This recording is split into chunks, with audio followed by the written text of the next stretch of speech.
What if I told you that every nation has a secret department, a team dedicated to investigating phenomena that defy conventional explanation? In Romania, this elite group is known as the Zero Department, or Departamental Zero. It was established under the direct orders of the former dictator, Nicolae Ceausescu. Why?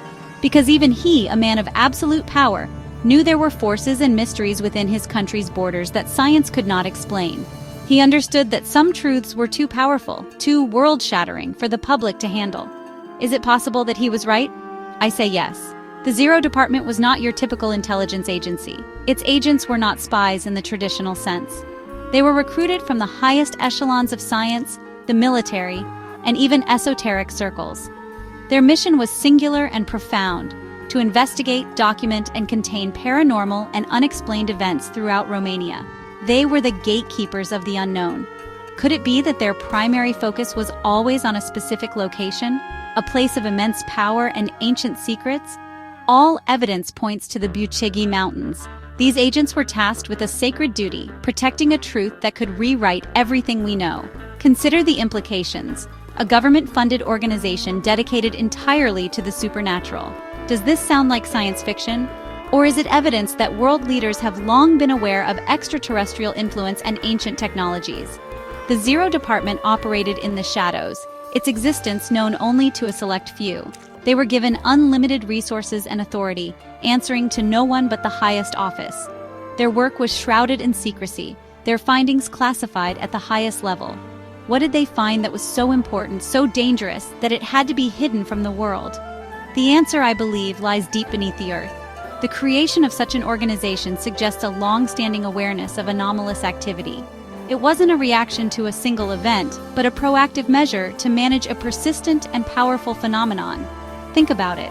Why would a pragmatic, authoritarian leader invest so heavily in a department of weird science? The only logical conclusion is that he had seen undeniable proof. Proof of something ancient, something non-human, something that held the key to immense power.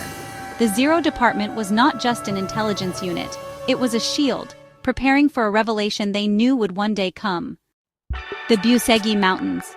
Located in the heart of Romania, they are a place of stunning natural beauty. But is there more to this place than meets the eye? For centuries, locals have spoken of strange lights in the sky, of unusual energy fields that cause disorientation, and of a feeling of being watched. They call it a sacred place, a holy mountain. But could holy be an ancient word for extraterrestrial? I propose that these mountains are not just a geological formation, but a powerful energy vortex, a nexus point connected to a global grid of ancient technology. Legends abound in this region. Stories passed down through generations speak of giants who once roamed these peaks, and of gods who descended from the heavens.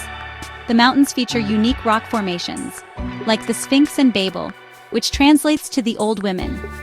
Geologists say they are the product of wind and rain erosion. But is that the whole story? Or are these formations ancient markers, signposts left by sky visitors to denote a site of great importance? Could their specific alignment be a clue? A map pointing to a hidden entrance? The evidence is compelling. What makes the Bucegi Mountains so unique? It's the energy. Visitors report strange physical and emotional sensations. Compasses spin wildly, electronic devices fail, and people experience vivid dreams and premonitions. Scientists have measured unusual magnetic anomalies and low-frequency vibrations emanating from deep within the mountain. Where is this energy coming from? Is it a natural geological process? Or is it the signature of a massive, dormant technological installation? An ancient power source, waiting to be reactivated. I believe it is the latter. This area has always been considered special. Dacian priests, the ancient spiritual leaders of the region, regarded it as their most sacred site, the home of their god, Zalmoxis. Was Zalmoxis a mythical deity? Or was he in fact an extraterrestrial being who shared advanced knowledge with the ancient people of this land? Is it a coincidence that this sacred mountain is also the epicenter of so many unexplained phenomena? I think not. The Bucegi Mountains are a beacon, a place where the veil between our world and another is incredibly thin. The strange energies of the Bucegi Mountains are not just a curiosity, they have a tangible and sometimes dangerous effect. Throughout the 20th century, reports of hikers and even entire groups of people vanishing without a trace became alarmingly frequent. Were these simply tragic accidents in a rugged wilderness? Or were these individuals taken? Perhaps they stumbled upon something they were not meant to see, an entrance to another world or a hidden military operation. The lack of evidence, the complete absence of bodies or belongings, suggests something far more mysterious is at play. In addition to disappearances, strange objects have been found. In the 1990s, the Zero Department began documenting discoveries of artifacts that defied conventional archaeology. Tools made of unknown alloys, strange metallic plates with unreadable inscriptions, and objects that emitted low levels of radiation. Where did they come from? Mainstream science has no answers, but ancient astronaut theorists do. These are not relics of a lost local tribe. They are the remnants of a highly advanced off-world civilization that once operated in this very region. The anomalies escalated in the early 2000s. A series of localized earthquake-like tremors were detected, but they didn't match any known seismic patterns. They originated from a single point deep inside the mountain. At the same time, strange luminous phenomena were reported and captured on satellite imagery. The Zero Department, under the leadership of Cesar Brad, knew something significant was happening. The mountain was waking up. They knew they had to act, to discover what lay at the source of these disturbances. Imagine the situation. People are disappearing. Strange artifacts are turning up. The very ground is shaking with an unnatural rhythm. This is not a collection of isolated incidents. This is a pattern, a clear signal that a powerful hidden force was becoming active. For Cesar Brad and the Zero Department, the time for passive observation was over. The puzzle pieces were falling into place, pointing to a single incredible conclusion. Something of immense importance was buried deep within the Bucegi Mountains, and it was calling out to be found. How do you find a secret hidden inside a solid mountain? You use technology that is itself almost otherworldly. In 2002, a highly advanced geodetic satellite, equipped with ground-penetrating radar and bionic technology, was tasked by a powerful international interest to scan a specific area of the Bucegi Mountains. Why this specific spot? Because they knew. The global elite, the secret keepers, have always known about these special places. This scan was not an exploration. It was a confirmation of ancient knowledge. The satellite's findings were astounding. It detected a large artificial void deep inside the mountain. It wasn't a natural cave system. The structure had smooth, perfectly shaped walls and sharp angles, indicating intelligent design. It was a massive, man-made, or rather, not man-made structure. At the heart of this void, the scan revealed something even more incredible: a huge hemispherical dome or hall. But how could such a structure be built with such precision deep inside a mountain? The answer is simple. The builders were not human, or at least not like us. This discovery triggered a flurry of covert activity. Cesar Brad and the Zero Department were immediately involved, but now they had international partners, or rivals. The Americans, using their own sophisticated technology, had detected the same anomaly. A tense geopolitical situation developed. Who would get to the secret first? What was inside that was so important that it could bring two powerful nations to the brink of a silent conflict? The stakes were nothing less than the history of the human race and the future of our planet. Using their own advanced drilling technology, described as a type of plasma drill that could melt rock with incredible speed and precision, the Romanian team, guided by Cesar, began to bore a tunnel toward the anomaly. They followed the satellite data, pushing deeper and deeper into the mountain's core.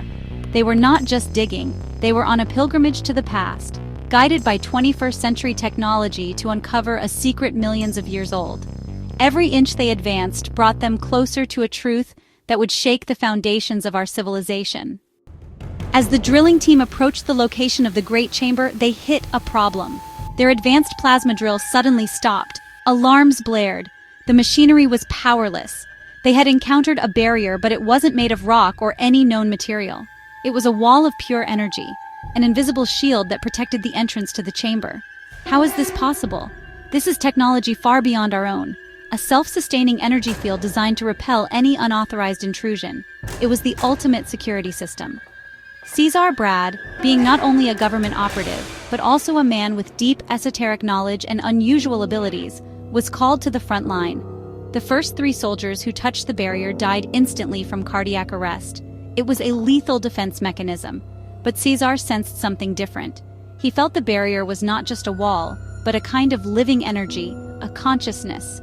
He understood that brute force would be useless. This was a lock that required a specific key, a key based on frequency and personal vibration.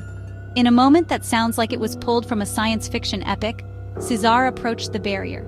He placed his hand upon the invisible wall. Instead of being struck down, he felt a connection, a resonance. The barrier recognized something within him, a compatibility of energy or perhaps a genetic marker. A triangular opening appeared in the shield, shimmering with a pale blue light. He had passed the test. He was the key. Was this a coincidence, or was his entire life, his unique abilities, part of a plan set in motion thousands of years ago? What does this tell us? It tells us that the builders of this place did not want to keep everyone out. They wanted to allow access to the right people, individuals with a specific energetic signature or a certain level of consciousness. This wasn't a tomb to be sealed forever. It was a library waiting for the right librarian, a time capsule designed to be opened only when humanity, or at least a representative of humanity, was ready. Caesar Brad's ability to pass through the barrier is, I submit, proof of a deep connection between ancient aliens and certain human bloodlines. Once through the energy barrier, Caesar and his team found themselves in a place that defied all logic. They were standing in what came to be called the Grand Gallery. It was a massive tunnel, perfectly polished and constructed from a material that seemed to absorb all light, yet the tunnel itself was bathed in a soft greenish-blue glow. There was no visible light source. The light seemed to emanate from the very walls themselves. Is this evidence of advanced material science, a technology that integrates light production into the structure itself? I say yes. The air inside was pure, fresh, and easy to breathe, despite being sealed for what could be 50,000 years. The walls were smooth to the touch, like glass, but impossibly hard. They were made of a synthetic, yet organic-feeling material that resisted all attempts at scratching, burning, or breaking. What kind of civilization possesses the ability to manufacture such materials? A civilization that has mastered the building blocks of matter itself. The Grand Gallery was not just a tunnel. It was a statement of technological supremacy. As they walked, the walls began to react to their presence. Projections like ghostly images appeared on the sides of the gallery. They showed scientific data, astronomical charts of unknown constellations, and diagrams of beings that were not human. It was as if the gallery itself was a living computer, an interactive display activated by the presence of conscious observers. It was a primer, a brief introduction to the knowledge that lay ahead, preparing their minds for the revelations to come. At the end of this magnificent gallery stood a massive stone door. Unlike the high-tech walls, this door seemed ancient and was carved with intricate unknown symbols. It was a final threshold, a symbolic passage from the world of the known into the heart of the mystery. The door slid open silently as the group approached, not by any visible mechanism, but as if by will alone. It was another test, another intelligent system granting them passage. They were about to enter the main chamber, the place the satellite had identified as the projection hall. Beyond the stone door lay the projection hall. It was an enormous hemispherical chamber, larger than a football stadium, with a ceiling that seemed to vanish into darkness. The same ethereal blue light illuminated this vast space. In the center of the hall, the team saw something incredible, a series of huge tables. There were 5 of them, arranged in a star pattern. They were not made of stone or metal, but a crystalline white material that pulsed with a faint inner light. Each table was massive, at least 2 meters tall, too high for a normal human to use comfortably. Why would anyone build tables so large? The answer is obvious. They were not built for humans. They were built by and for giants. Ancient astronaut theorists have long argued that our planet was once visited, and perhaps even ruled, by beings of immense stature.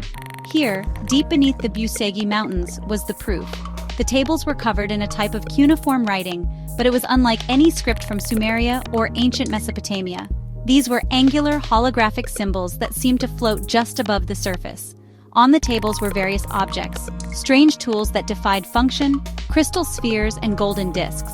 But the most significant discovery was a small domed object that sat on one of the central tables. It appeared to be a control panel, a device for activating the hall's primary function. Scattered around the tables and in special amphorae was a fine white powder. Analysis later identified this as monoatomic gold, a substance that ancient texts, like the Egyptian Book of the Dead, refer to as the food of the gods, a substance said to grant longevity and heightened consciousness. The entire hall was a marvel of ancient technology. It was a library, a laboratory, and a control center all in one.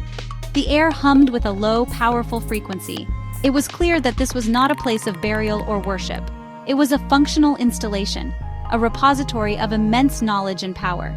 It had been left here, perfectly preserved, waiting for someone to find it, to reactivate it, and to learn its secrets. The team had found the ultimate treasure chest of cosmic history. The true purpose of the projection hall was revealed when one of the team members accidentally activated the holographic control panel. Suddenly, the center of the room came alive. A massive, three-dimensional hologram erupted into the space above them, projecting a swirling vortex of stars and galaxies.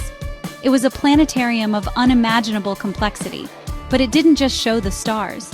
It began to tell a story. The story of our universe, our solar system, and the true, hidden history of the human race. The holographic projections were breathtaking. They showed the origins of humanity, but it was not the slow, evolutionary process described in our textbooks. Instead, it depicted genetic intervention. The holograms showed advanced, non-human beings combining their own DNA with that of a primitive hominid on Earth to create Homo sapiens. Is this blasphemy? Or is it the truth that has been hinted at in every ancient mythology, from the Anunnaki of Sumeria to the Watchers of the Book of Enoch? Here was visual proof. The library revealed shocking truths. It showed great civilizations that existed long before our recorded history, like Atlantis and Lemuria, not as myths, but as factual global empires with advanced technology. It showed the true purpose of the pyramids, not as tombs, but as energy machines and components of a planetary power grid. It showed a history of cosmic wars fought in our own solar system and cataclysms that wiped the slate clean, forcing humanity to begin again from scratch, with its true origins forgotten and suppressed. What are the implications of this? It means that everything we have been taught about our past is a lie. Our history, our religions, our very understanding of who we are is based on a fraction of the truth. The discovery in Bucegi is not just an archaeological find. It is a key that unlocks our forgotten heritage. It proves that we are not alone, that we have never been alone, and that our destiny is far grander and more complex than we have ever been led to believe. This knowledge is the ultimate game changer. The revelations of the holographic library were staggering, but the projection hall held one more, world-altering secret. Behind the 5 giant tables, the team discovered 3 enormous tunnels. They were not dark, rough-hewn passages, but smooth, perfectly circular tubes that glowed with the same internal light as the Grand Gallery. Where did they lead? The control panel provided the answer, projecting a map of the Earth with lines of light extending from their location in Romania. These were not just tunnels, they were a subterranean global transport system. The first tunnel, according to the holographic map, led directly to a secret, undiscovered chamber beneath the sands of Giza in Egypt. Could this be the legendary Hall of Records that Edgar Cayce prophesied would be found near the Sphinx? A place said to hold the history of Atlantis? It seems more than likely. The Bucegi facility was not an isolated outpost. It was a major hub in a planetary network of ancient sites, all connected and all part of the same grand design. The pyramids were not just monuments, they were destinations. The second tunnel was even more astonishing. It stretched all the way to a similar complex deep within the mountains of Tibet. For centuries, mystics have spoken of the hidden kingdom of Shambhala, a place of enlightened masters and ancient wisdom, accessible only through secret passages. Was this tunnel the real road to Shambhala? Does this explain the profound spiritual knowledge and reports of strange phenomena that have always been associated with the Himalayas? It connects the dots in a way that mainstream history cannot. The third and most mysterious tunnel led deep into the Earth's crust, toward the planet's core, and then branched out to connect with a location beneath what is now modern-day Iraq, the cradle of Sumerian civilization. This tunnel linked Bucegi directly to the land of the Anunnaki, the gods who were said to have come from the heavens and created mankind. This network proves it. It shows that these ancient sites were not separate but part of a single, interconnected infrastructure built by a global extraterrestrial civilization. The discovery of the Bucegi facility and its global network of tunnels sent shockwaves through the highest levels of world power. This was not a secret that Romania could keep to itself. The American government, which had been monitoring the situation from the beginning, immediately invoked a series of national security protocols and diplomatic pressures. They demanded full access and control over the discovery. A secret meeting was arranged between Romanian and American officials, with representatives from the Vatican and other powerful secret societies also present. What was discussed in that meeting?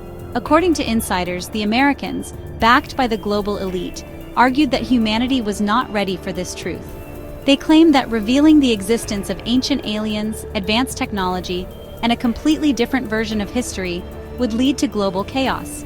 Religions would collapse, social structures would disintegrate, and the world economy would shatter. Was this genuine concern for humanity's well-being? Or was it a desperate attempt to maintain control, to keep the power that comes from guarding the greatest secret in history? An agreement was reached, or rather, imposed. Romania would be given certain technological and financial benefits, but in exchange, the discovery would be systematically suppressed. A plan was put in place to slowly, over decades, release bits and pieces of the information, conditioning the public for an eventual, carefully managed disclosure. Have you noticed the increase in official UFO reports and government admissions in recent years? Is this part of that plan? A slow drip of truth designed to prevent panic while keeping the real power players in charge. The story was to be silenced. Key figures were sworn to secrecy under penalty of death. The official explanation for any activity in the Bucegi Mountains would be classified military exercises. The greatest discovery in human history was locked away, its existence denied, its implications hidden from the very people whose history it would rewrite. This is the ultimate conspiracy, not a theory, but a cold, hard fact. A global cabal is sitting on the truth, deciding what we are and are not allowed to know about our own origins. Today, on June 16, 2025, the secret of the Bucegi Mountains remains officially unacknowledged. The area is heavily restricted, guarded by elite military units. But the truth has a way of leaking out. Whispers from brave insiders, fragments of leaked documents, and the testimony of those who were there have allowed us to piece together this incredible story. The mystery is not solved. In fact, it has only deepened.